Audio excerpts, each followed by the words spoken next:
दोस्तों, मिसाइल के क्षेत्र में आज भारत किस तरह से बाकी बड़े देशों को टक्कर दे रहा है, यह हम सब जानते हैं।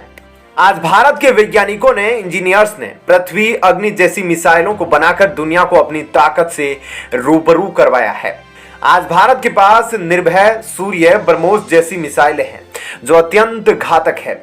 आज हम आपको ऐसी दो खबरों के बारे में बताने वाले हैं जिन्हें सुनकर आप डीआरडीओ की सोच को जरूर सलाम करेंगे।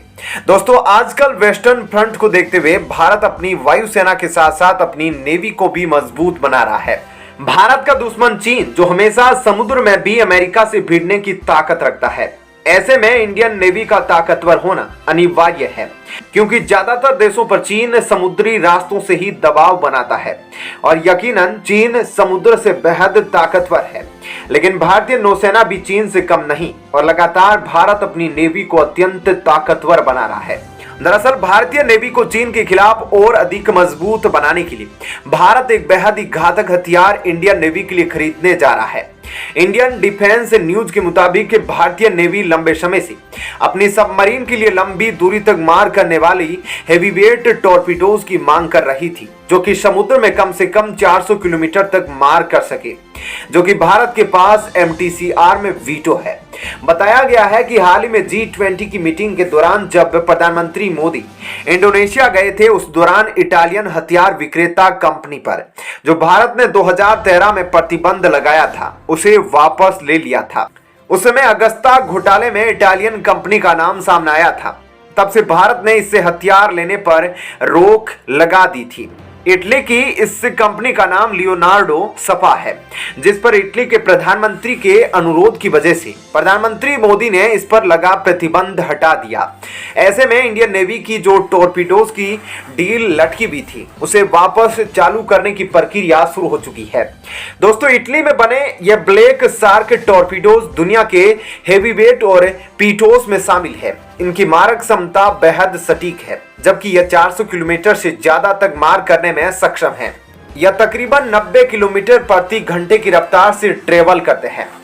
दोस्तों, ये ब्लैक शार्क टॉर्पीडोज चीनी जहाजों और सबमरीन्स के लिए बहुत बड़ा खतरा है, क्योंकि इसमें लगे वॉरहेड से बड़े एयरक्राफ्ट व कैरियर को भी डुबाया जा सकता है। यही कारण है कि 8 साल बाद भी भारत ने इन टॉर्पीडोज को खरीदने का फैसला किया है।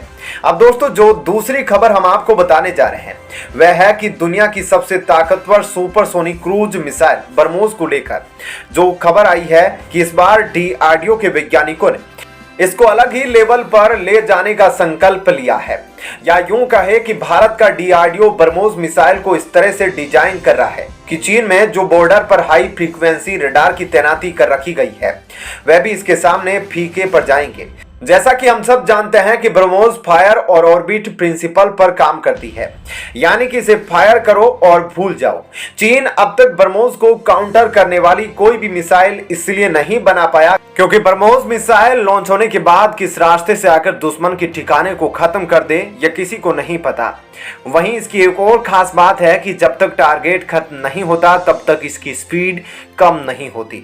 लेकिन अब डीआरडीओ ब्रह्मोस मिसाइल की मारक क्षमता को बढ़ाने के लिए इसमें एंटी शील्ड लगाने पर काम कर रहा है, और अगर ऐसा हो गया तो यह दुनिया की पहली मिसाइल होगी जो लॉन्च होने के बाद 100% अपने टारगेट को नष्ट करने में सक्षम होगी और इसमें ज्यादा ताकतवर मिसाइल होगी।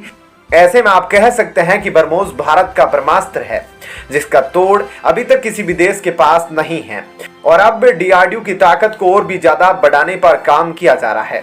दोस्तों, ऐसे में इस खबर के बारे में आपकी क्या राय है, हमें कमेंट करके जरूर बताएं और साथ ही इस वीडियो को ज्यादा से ज्यादा लाइक शेयर जरूर करें।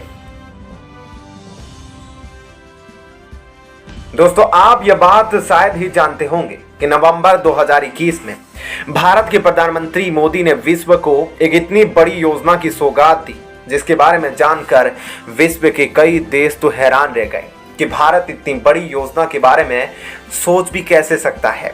बता दें कि भारत जिस योजना की बात कर रहा है वह चीन द्वारा चलाए गए BRI प्रोजेक्ट से भी काफी बड़ा है, और अगर इस योजना को सफलतापूर्वक किया जाता है तो यह विश्व की 100% ऊर्जा जरूरतों को पूरा करने की क्षमता रखता है। साथ ही यह ऊर्जा रिन्यूएबल होगी और इससे किसी भी तरह का प्रदूषण नहीं होगा। ऐसे में क्या है यह योजना, जिसमें भारत को दुनिया के 193 देशों का साथ मिला है और भारत एक वर्ल्ड लीडर के तौर पर उभर कर आ रहा है। चलिए देखते हैं इसके बारे में।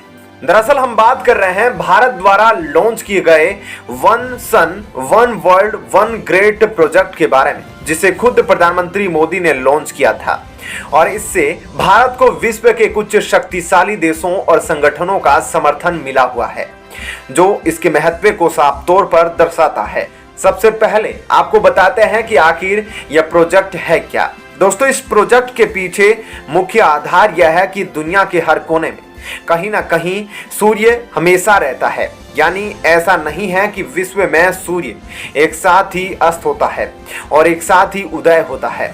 उदाहरण के लिए अगर भारत में सूर्यास्त है तो विश्व के किसी ना किसी कोने में सूर्य का उदय जरूर हुआ होगा, जहां पर सूरज की किरणें लगातार ऊर्जा बिखेर रही होगी।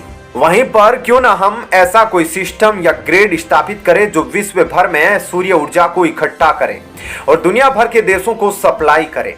यानी कि आप समझ सकते हैं कि इस प्रोजेक्ट के तहत भारत क्या कहना चाहता है कि विश्व में सूर्य ऊर्जा का इतना बड़ा स्रोत है जिसकी तुलना हम परमाणु ऊर्जा से नहीं कर सकते। ऐसे में क्यों ना हम इसका इस्तेमाल करने के लिए एक भारी भरकम ग्रिड का निर्माण कर ले, जिसके तहत चीजें काफी ज्यादा तेजी से आगे बढ़ रही है। साल 2021 के नवंबर महीने में भारत द्वारा लॉन्च किए गए इस प्रोजेक्ट में international solar alliance, United kingdom, France और वर्ल्ड बैंक काफी सक्रियता से काम कर रहे हैं। इसके अलावा भारत तो इसका फाउंडिंग मेंबर है, इसलिए भारत की भूमिका से इनकार नहीं किया जा सकता। ऐसे में आप अंदाजा लगा सकते हैं कि इस प्रोजेक्ट को आगे बढ़ाने के लिए विश्व के कितने शक्तिशाली देश और संगठन एक साथ मिलकर काम कर रहे हैं।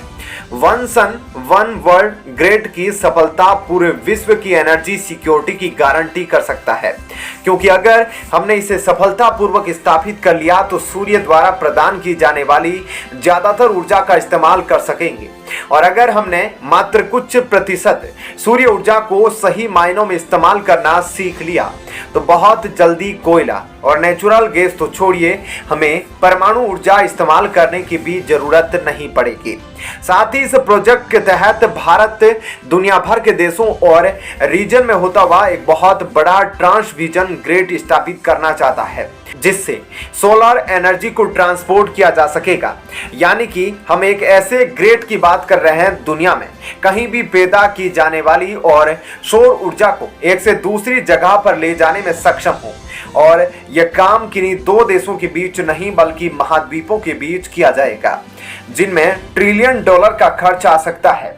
वहीं इन सब को बनाने के लिए हमें इतनी शक्तिशाली ट्रांसमिशन लाइंस बनानी होगी जो कि समुद्र, पहाड़ों और कई अलग अलग तरह के इलाकों से भी होकर गुजर सकती है। यह ट्रांसमिशन लाइंस इतनी ज्यादा मजबूत होनी चाहिए कि छोटी मोटी प्राकृतिक आपदा से इसे नुकसान ना हो, और अगर ऐसा होता है तो 24 घंटे के अंदर इसे रिपेयर करके वापस से शुरू किया जा सके।